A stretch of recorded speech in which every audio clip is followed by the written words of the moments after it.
오늘 나는 어떤 존재인가, 나는 누구인가, 이런 비슷한 제목으로 말씀을 증거했던 기억이 납니다. 오늘 굉장히 중요한 문제를 여러분과 함께 생각하려고 합니다. 성령께서 운행하셔서 오늘 이 말씀이 저와 여러분의 삶에 있어서 매우 중요한 어떤 터닝 포인트가 되는 말씀이 되기를 축원합니다.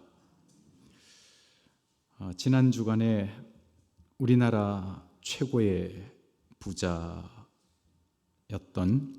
S그룹 회장, 가진 주식만 18조 원에 이르고, 또 매스컴을 통해서 들리는 소식은 상속세가 10조 내지 11조에 이른다라고 하는 그런 소식이 아울러 전해졌습니다. 6년 동안 병원 신세를 지다가 78세를 일기로 10월 25일 세상을 떠났습니다. 분명한 사실은 인간은 누구나 태어나서 직선적인 삶을 살다가 떠나게 된다는 것입니다. 태어나서 죽음을 향하여 직선적인 삶을 산다는 말이죠. 그 많은 돈도 죽음 앞에서는 아무런 의미가 없을 수 있습니다. 동서양을 막론하고 예로부터 현자들은 인간은 도대체 어떤 존재인가 하는 문제에 대한 많은 관심을 가졌습니다. 그래서 철학도 발전하고 많은 인문학들도 발전해 왔던 것이 사실입니다. 그럼에도 불구하고 이 문제에 대한 명쾌한 해답은 찾지 못했습니다. 프랑스의 수학자이며 철학자였던 데카르트는 코기토 에르고 섬이라고 하는 유명한 말을 남겼죠. 나는 생각한다, 고로 나는 존재한다. 그런가 하면 그 유명한 파스칼은 팡세에서 인간은 자연 가운데서 가장 약한 하나의 갈대에 불과하다.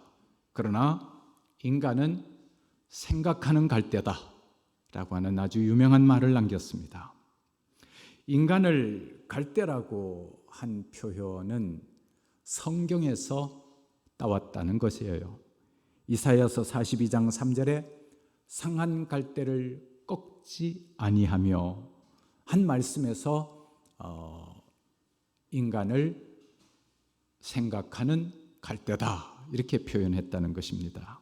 인간은 분명한 것은 생각하는 것이 다른 동물과 큰 차이를 두고 있는 것이 사실입니다. 그런데 만약에 인간으로서 올바른 생각을 하지 못하고 단지 동물처럼 본능적으로만 산다고 하면 인간의 범주에 넣기가 거시기 할 수도 있겠죠? 소위 나는 누구인가, 셀프 아이덴티티, 자아 정체성을 분명히 해야 단 한 번 살아가는 이 직선적인 삶을 잘 살 수 있다는 말입니다. 사람들은 바쁜 현실 속에 살면서 어쩌면 이 자아 정체성을 생각할 겨를도 없이 분주하게 살아가고 있는지도 모릅니다. 그래서 마치 인생이 어떤 하나의 거대한 기계의 부속처럼, 톱니바퀴의 톱니 하나처럼 그렇게 살아가는지도 모르겠습니다. 우리는 이 시간 잠깐 멈추어 서서 나는 누구인가, 또 나는 어떤 존재인가, 나는 어떻게 살아야 할 것인가 하는 문제에 대한 질문에 스스로 해답을 찾아보는 시간이 되기를 축원합니다. 사람들은 과학이 발전하면 이 문제도 따라서 해결될 줄 기대했습니다. 그러나 인공지능이 우리가 상상하는 이상으로 훨씬 많이 발전했습니다. 지금 이 인공지능의 문제는 앞으로도 무한히 발전할 것입니다. 그러나 그럼에도 불구하고 인공지능이 인류 최고의 바둑 기사를 연거푸 이기는 그런 상황이 지속된다 하고 그보다 더 훨씬 더 과학이 많이 발전해도 인간이 무엇이냐, 또 나는 어떤 존재인가, 이 문제에 대한 해답을 주는 것은 불가능합니다. 사람들은 이 문제에 대해서 명쾌한 대답을 얻지 못하고 방황하고 있는 것도 사실입니다. 얼마 전에 가황이라고 불리는 유명한 가수 15년인가 16년 만에 지상파 TV에 처음 나왔다고 합니다. 그래서 노래를 발표했는데 참 재미있는 노래를 발표했죠. 테스 형, 세상이 왜 이래, 왜 이렇게 힘들어. 그 가사를 들을 때 참 많은 사람이 공감할 수 있었을 것입니다. 그런데 그 가사 가운데 먼저 가본 저 세상은 어떤가요? 테스 형. 가보니까 천국은 있던가요? 테스 형. 어쩌면 혼돈스러운 인생의 정체성의 질문을 토해 놓은 것이 아닐까라고 목사로서 생각해 보았습니다. 그렇다면 과연 나는 누구이고 나는 어떤 존재고 나의 정체성은 어디에서 발견할 수 있을까? 많은 사람들이 철학을 통해서 혹은 현자를 통해서 답을 찾으려 하지만 그 모든 노력은 헛된 것에 불과한 것을 저와 여러분은 잘 알고 있습니다. 그래서 대부분은 성경적인 표현으로는 넓은 길로, 자신을 찾지 못한 길로 그럭저럭 살다가 세상을 떠나는 경우도 많은 것이 사실입니다. 재미있는 질문을 했답니다. 요즘 어떻게 삽니까? 이렇게 질문하니까 여러분, 이 질문을 여러분들이 받으면 뭐라고 대답하겠어요? 사람들이 크게 세 가지 대답을 했다고 그럽니다. 첫째는 그냥 삽니다. 또 어떤 사람들은 그럭저럭 삽니다. 세 번째는 죽지 못해 삽니다. 이 사람들이 어떻게 사십니까? 요즘 어떻습니까? 그러면 그냥 다 거의 대부분이 이 세 가지 대답을 한다는 거예요. 그렇다면 우리는 어떻게 나의 정체성을 정리할 수 있을까? 혹은 정립할 수 있을까? 저는 길을 그렇게 썩 길눈이 박지 못합니다. 그래서 예전에 어떤 교회에서 설교하러 오라 그러는데 좀 일찍 나섰음에도 불구하고 길을 못 찾아서 헤매인 적도 몇 번 있습니다. 그런데 요즘은 별로 그런 일이 없습니다. 왜 그럴까요? 내비게이션이 생겼기 때문에 그렇습니다. 저는 내비게이션을 신뢰합니다. 그래서 내비게이션에서 가르치는 대로 가면 희한하게 목적지에 도착하더라고요. 그러면서 저는 이런 생각을 했습니다. 그렇다면 인생의 내비게이션은 어디에 있을까? 그러다가 제가 떠올린 것이 바로 성경이었습니다. 아, 맞아. 성경은 하나님의 말씀이고 성경은 인생의 내비게이션이야. 제가 옛날에 학교에 잠깐 있으면서 아이들을 가르쳐 본 적이 있습니다. 참 오래전 이야기입니다. 그런데 그때 제가 가르쳤던 교과서와 지금의 교과서는 완전히 다 다릅니다. 교과서는 수십 년 사이에 엄청나게 달라졌습니다. 그런데 성경은 수천 년을 내려오면서도 1.1획도 변함이 없습니다. 오늘 새벽에 일어나서 성경을 펴면서 하나님 감사합니다. 참으로 이렇게 살아있는 하나님의 말씀을 변함없는 하나님의 말씀을 주시니 감사합니다. 주의 말씀이 내 발의 등이요 내 인생의 빛이요 내 인생의 내비게이션입니다. 할렐루야. 수가성 여인과 예수님의 대화를 생각해 보았습니다. 수가성 여인은 자기 나름대로 행복의 몸부림을 쳤던 사람인지 모르겠습니다.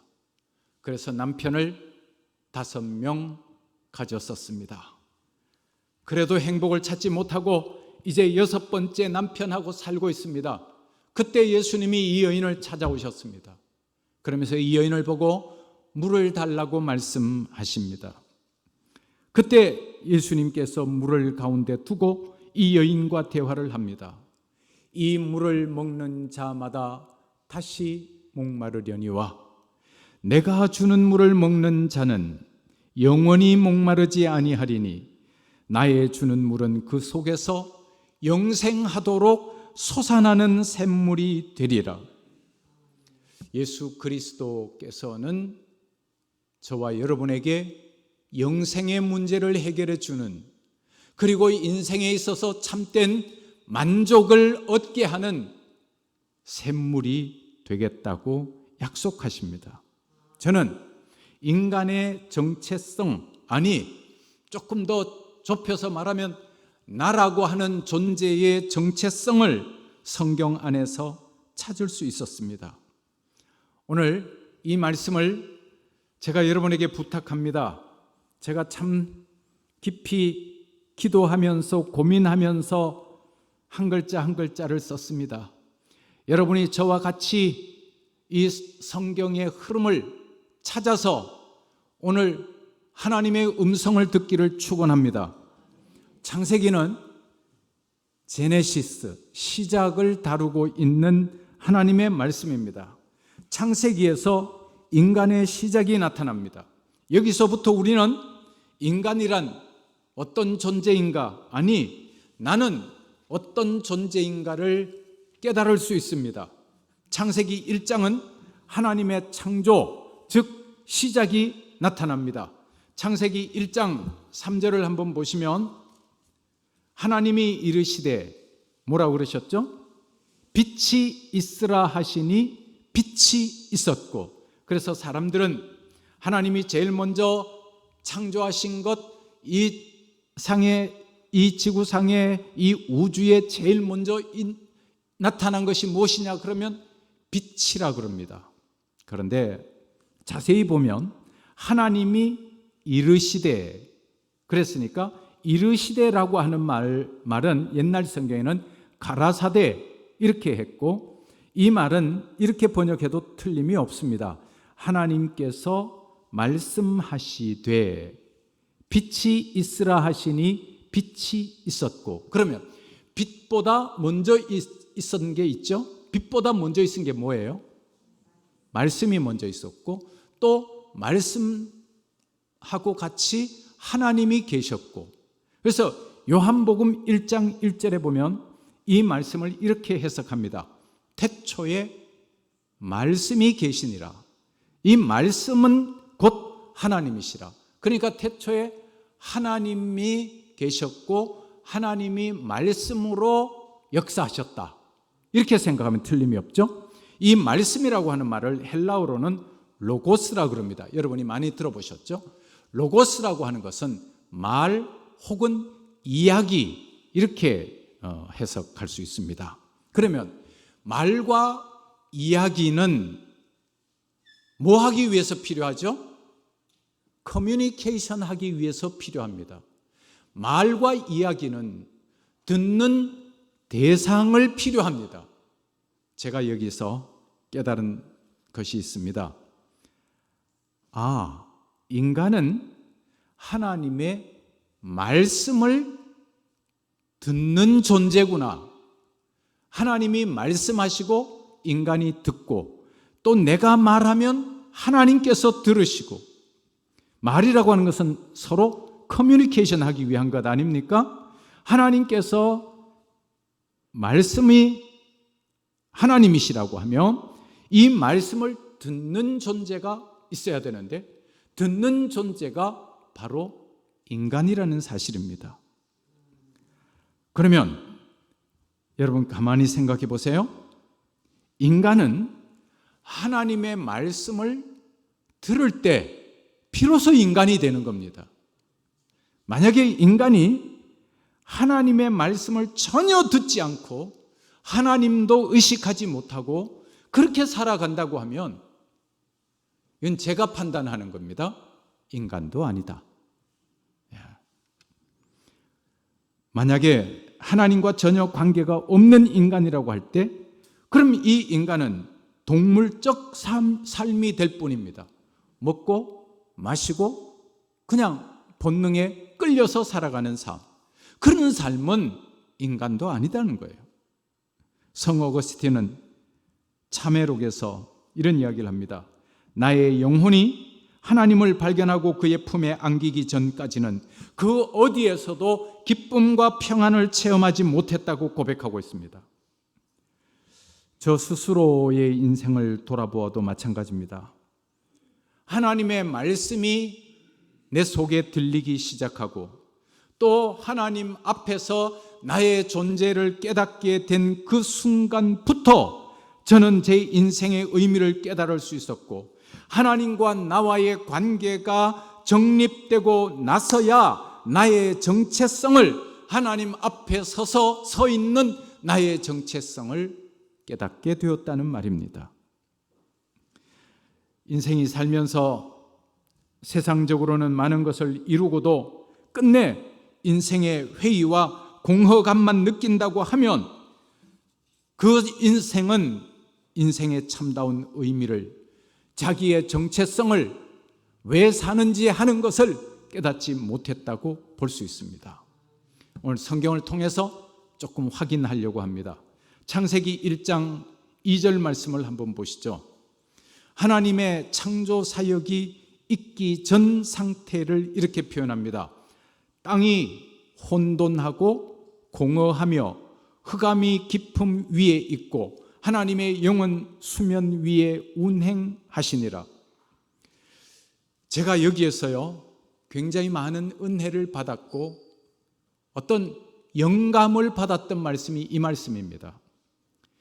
인간이 하나님과 만나지 못한 상태는 하나님의 창조 사역에 비추어 보면 바로 창세기 1장 2절의 상태입니다. 하나님의 창조 사역이 이루어지기 전에 땅이 혼돈하고 공허하며 흑암이 깊음 위에 있었습니다. 저는 이 말씀 앞에서 깨달음을 깨달을 수 있었습니다. 전율을 느낄 수 있었습니다. 아, 맞아. 바로 이거야. 바로 여기에 이 말씀의 의미가 있다. 인간이 하나님을 만나지 못하면 혼돈하고 공허하고 허무하며 어둠 가운데 있습니다. 여러분, 혹시 제가 드리는 말씀이 무슨 의미인지 이해가 됩니까? 자연이 하나님을 만나기 전의 상태, 혼돈, 공허, 흑암이었습니다. 인간이 하나님을 만나기 전의 상태도 혼돈, 공허, 흑암입니다. 만약에 그 사람이 죽는 그 순간까지 하나님을 만나지 못한다면 그 인생은 허무한 인생, 혼돈 가운데 있는 인생, 어둠 가운데 있는 인생. 그런데 하나님을 만나고 나면 어떻게 되느냐? 하나님께서 창조 사역을 하시고 나니까 예를 들어서 하나님이 이르시되 빛이 있으라 하시니 빛이 있었고 4절에 보면 하나님이 보시기에 좋았더라. 하나님 보시기에 좋았더라는 말씀이 창세기 1장에 반복해서 나옵니다. 하나님께서 뭐를 창조하시고 난 다음에 하나님 보시기에 좋았더라, 하나님 보시기에 좋았더라, 하나님 보시기에 좋았더라, 마지막 인간을 만들고 나서는 하나님이 보시기에 심히 좋았더라. 자, 여기에 중요한 진리가 있습니다. 인간이 하나님을 만나지 못한, 하나님과 관계 없는 인생이 되면 혼돈한 인생입니다. 혼돈이라고 하는 것은 히브리어로 토후라고 하는 말인데 무질서, 헛됨, 황폐함, 사막 이런 뜻이 있습니다. 맞아. 하나님을 만나지 못한 인생은 헛된 인생이야. 하나님을 만나지 못한 인생은 황폐한 인생이야. 하나님을 만나지 못한 인생은 의미 없는 인생이야. 저에게는 이 깨달음이 굉장히 강하게 왔습니다. 하나님 없이 살아가는 인생은 허무한 인생.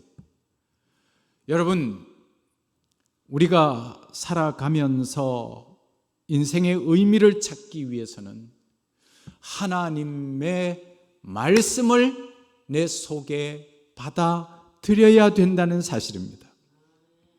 하나님을 만나기 전의 상태는 혼돈, 허무, 헛됨, 어둠, 무질서, 황폐함, 사막. 그러나 하나님을 만나면 하나님 보시기에 심히 좋았더라 하는 인생으로 바뀌어진다는 거예요.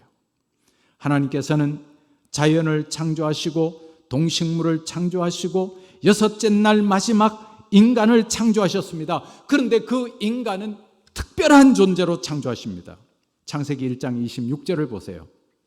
하나님이 이르시되 우리의 형상을 따라 우리의 모양대로 우리가 사람을 만들고 그들로 바다의 물고기와 하늘의 새와 가축과 온 땅과 땅에 기는 모든 것을 다스리게 하자.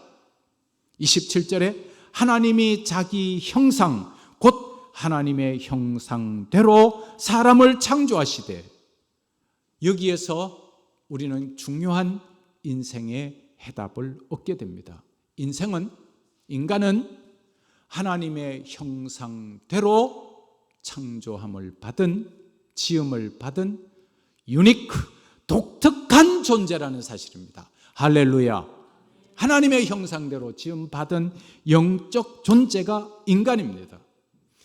여러분, 돌고래 쇼를 보신 적이 있는지 모르겠어요. 돌고래가 바닷속에서 얼마나 잘 활동적입니까? 그런데 그 돌고래도 인간이 훈련시키더라고요. 인간의 말을 잘 들어요. 거대한 코끼리도 인간이 시키는 대로 다 따라하더라고요. 인간이 만물의 영장이요 모든 동식물을 통치하는 독특한 하나님의 형상을 닮은 존재가 인간이기 때문에 그렇습니다. 이 창세기 1장에 해석이 다 나와 있잖아요. 그리고 난 다음에 창세기 1장 31절에 보면 하나님께서 인간을 다 만드시고 난 다음에 하나님이 그 지으신 모든 것을 보시기에 심히 좋았더라. 인간은 하나님의 형상대로 지음받은 영적 존재입니다. 인간은 동물과 똑같은 라이프 사이클을 그립니다. 태어나서 성장하고 또 결혼하고 자식 놓고 나이 많아지고 늙어서 병들어 죽습니다. 동물도 이런 사이클을 똑같이 그립니다. 그럼에도 불구하고 인간은 동물과 종 자체가 다릅니다. 근데 요즘은 사람들이 반려동물에 대한 관심들이 참 많습니다. 어떤 의미에서는 인간이 참 외로워서 그럴 수도 있어요. 근데 이 반려동물에 대한 관심들이 굉장히 많은데, 반려동물을 위한 병원, 반려동물을 위한 음식, 반려동물을 위한 TV 프로, 개를 위한 TV 프로가 있더라고요. 여러분 아세요? 아시죠? 네. 그리고 광고를 하는데 사랑하는 아이들을 먹일, 그래서 저는 사랑하는 아이들이라고 그래서 자식을 말한 줄 알았더니 듣고 보니까 반려동물을 말하더라고요. 사랑하는 아이들을 먹일 건데 사람이 먹일 수 있는 걸 먹여야 되지 않겠습니까? 그러면서 다 요리를 해서 사람이 먹어도 아주 좋을 정도로 이렇게 만들어서 먹이더라고요. 그러면서 아빠한테 와라, 엄마한테 와라 그러더라고요. 그러면 사람이 개 아빠가 되고 걔 엄마가 되잖아요.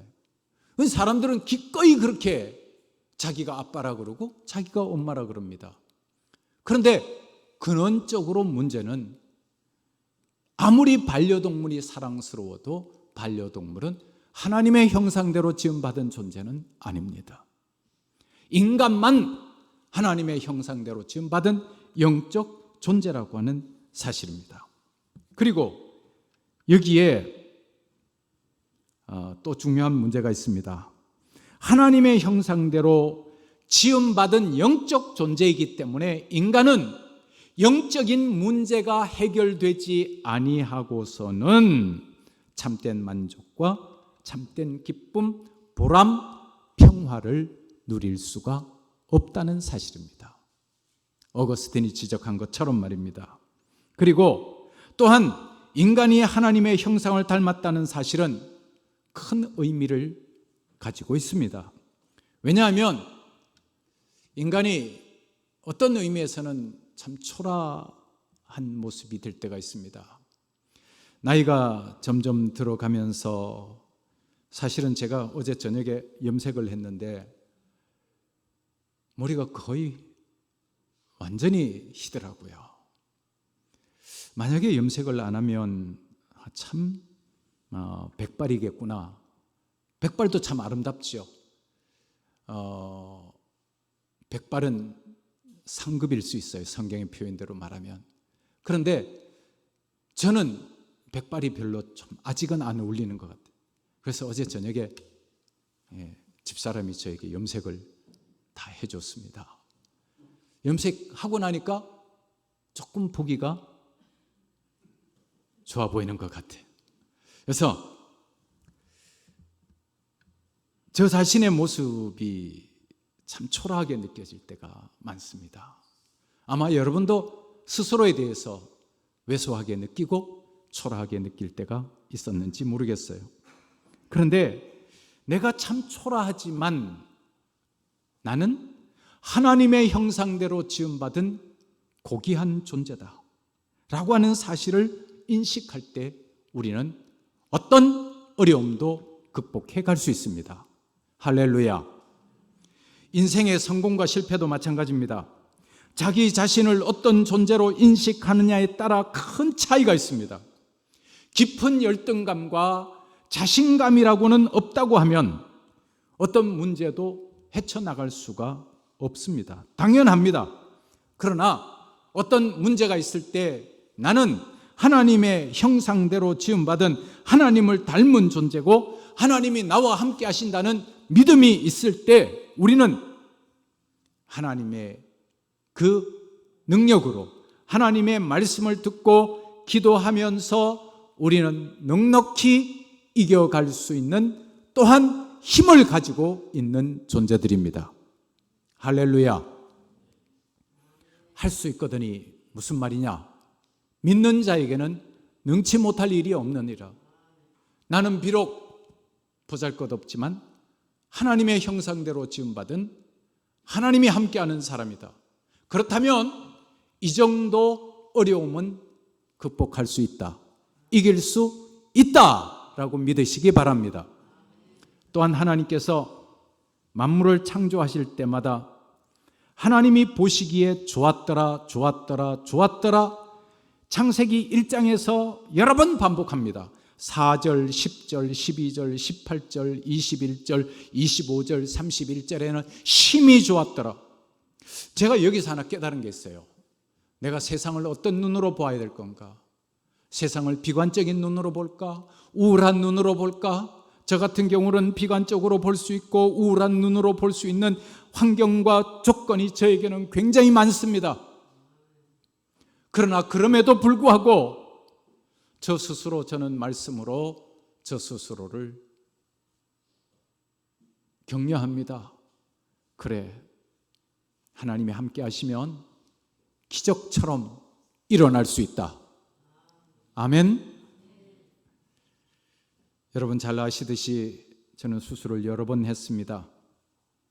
지난 7월 12일 날 입원해서는 7월 14일 날 췌장의 절반을 잘랐습니다. 십이지장을 드러냈고 위 일부를 잘랐습니다.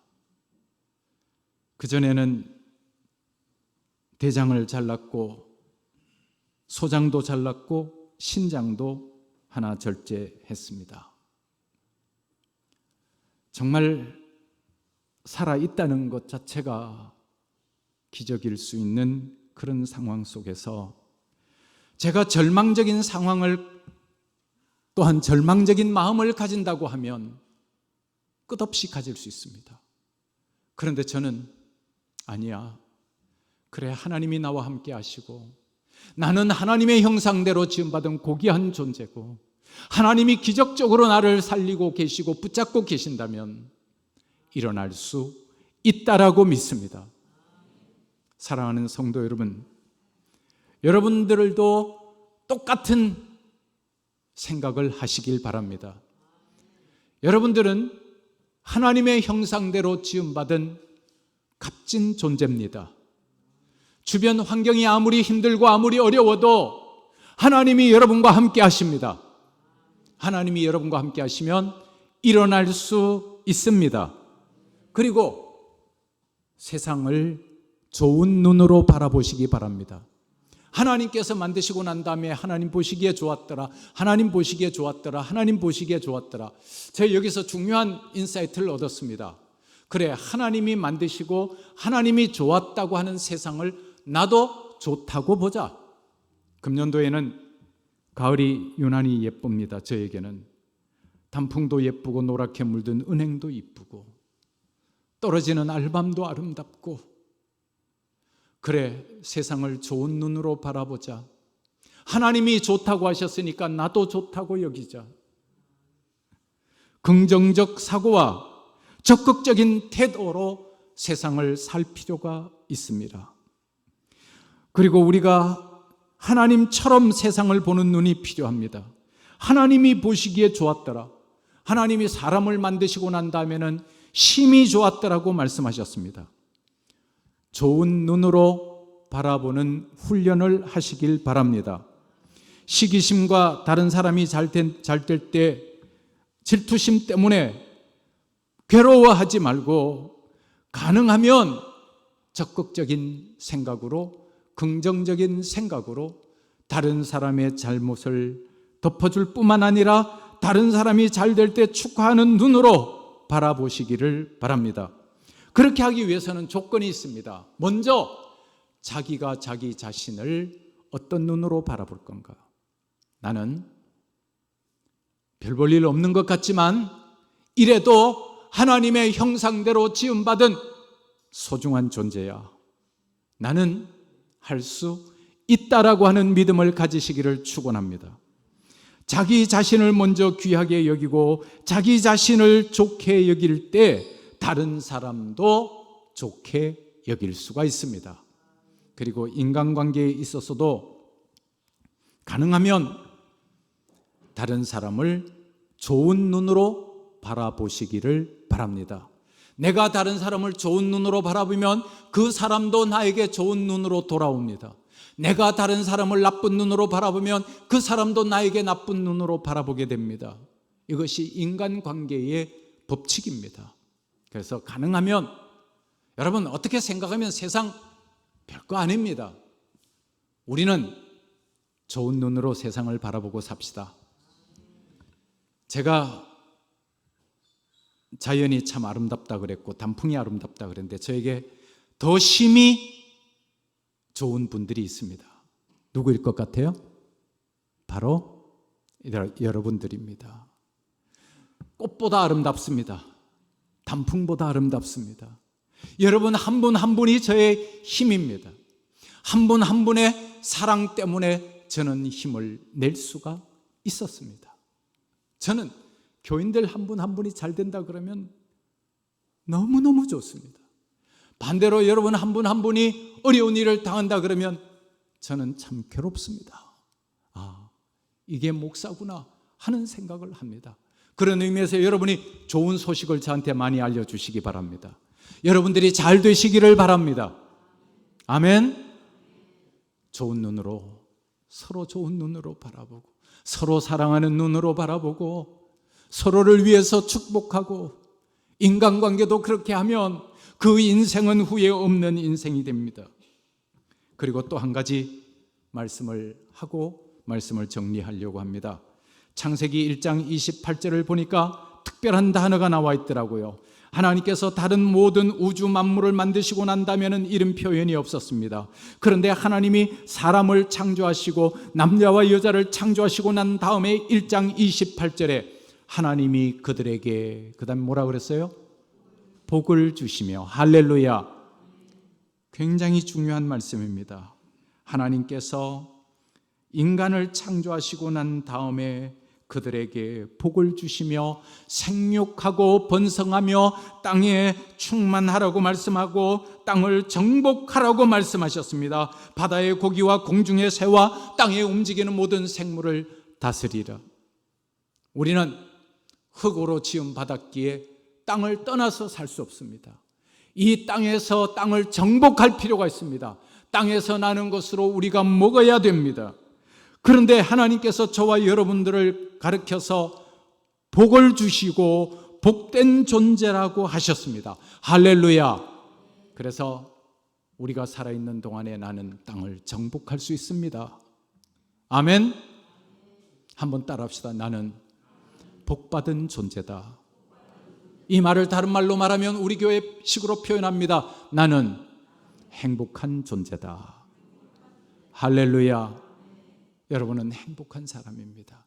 하나님께서 사람을 만드시고 남자와 여자를 만드시고 난 다음에 하나님이 그들에게 복을 주시며 나는 복받은 사람이라고 하는 사실을 생각하십시오. 그래서 땅을 정복하고 모든 생물을 관리하는 만물의 영장으로 만드셨습니다. 하나님의 사람은 나는 복받은 존재야. 나는 보통 사람이 아니야. 나는 하나님의 형상대로 지음받았고 나는 복된 존재야. 이 의식을 가지고 여러분 앞에 닥치는 코로나도, 여러분 앞에 닥치는 어떤 실직의 고통도, 여러분 앞에 닥치는 어떤 질병의 고통도, 여러분 앞에 닥치는 어떤 인간관계의 아픔도 넉넉히 이겨나가는, 그래서 그것을 전화위복의 상태로 만드는, 성경적인 표현으로 말하면 하나님을 사랑하는 자 그 뜻대로 부르심을 입은 자들에게는 모든 것이 합력하여 선을 이루느니라. 합력하여 선을 이루고 합력하여 복된 존재로 살아가는 저와 여러분이 함께 되시기를 축원합니다. 기도합시다.